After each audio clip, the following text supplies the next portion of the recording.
Actually ஒரு பொண்ணாக வந்துட்டு இன்னொரு பொண்ணோட மனசு எப்படி தான் கஷ்டப்படுத்தவங்களுக்கு மனசு வருதோ தெரியல. ஆக்சுவலி என் ஃப்ரெண்டு 5 இயர்ஸ் ஆகுது மேரேஜ் ஆகி, அவளுக்கு பேபி இல்லை.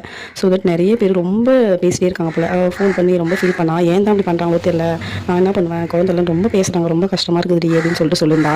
நான் என்ன சொல்கிறேன்னா, அந்த பொண்ணு அந்த லைஃப்குள்ளே என்ட்ரி ஆகும்போது எவ்வளோ ஆசை எவ்வளோ கனவோட என்ட்ரி ஆகிருப்பா. ஆனால் வந்து அன்ஃபார்ச்சுனேட்டாக அவளுக்கு பேபி இல்லை, ரொம்ப கஷ்டமாக இருக்கும், அவளுக்கே ரொம்ப ஃபீலிங்காக இருக்கும். பின்ன ரெண்டு அதை கேட்டு கேட்டு கேட்டு அவள் மனசு ரொம்ப புண்படுத்துறாங்க. ஏன் தான் அப்படி இருக்காங்கன்னு தெரியல. அவங்களும் ஒரு பொண்ணாக இருந்து தான் வந்திருப்பாங்க. பேபி வந்து காட் பிஃபோர் அவங்களுக்கு பேபி கொடுத்தனால அந்த ஃபீலிங்ஸ்லாம் என்ன தெரியாத இருக்க போல அவங்களுக்கு. நான் என்ன சொல்கிறேன்னா, நீங்கள் நினைக்கிறதால நான் நினைக்கிறதால வந்து எல்லாம் மாறிட போகிறதில்ல. கடவுள்னு ஒருத்தர் இருக்காரு, அவரு நினச்சா மட்டும்தான் எதாக இருந்தாலும் மாற்ற முடியும். நீங்கள் வந்து தேவையில்லாத அந்த பொண்ணை ரொம்ப கஷ்டப்படுத்திட்டு இருக்காதீங்க.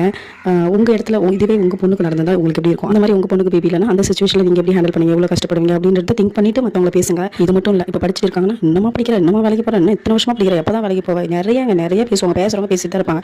அதை நம்ம காதில் வாங்கிட்டு உட்காந்துருந்தா அப்படியே உட்காந்து இருக்கணும். அதெல்லாம் தூக்கி போட்டு நம்ம நடக்கிற வேலையை பார்த்துட்டு போயிட்டே இருக்கணும். அடுத்தவங்க லைஃப்பை பாயிண்ட் அவுட் பண்ணி குறை சொல்கிறீங்க, உங்கள் லைஃப்பில் கரெக்டாக ஃபோக்கஸ் பண்ணி போயிட்டு இருக்கீங்க. அதை ஃபஸ்ட்டு பாருங்கள், அதுக்கப்புறம் வந்து குறை சொல்லுங்க அடுத்தவங்க.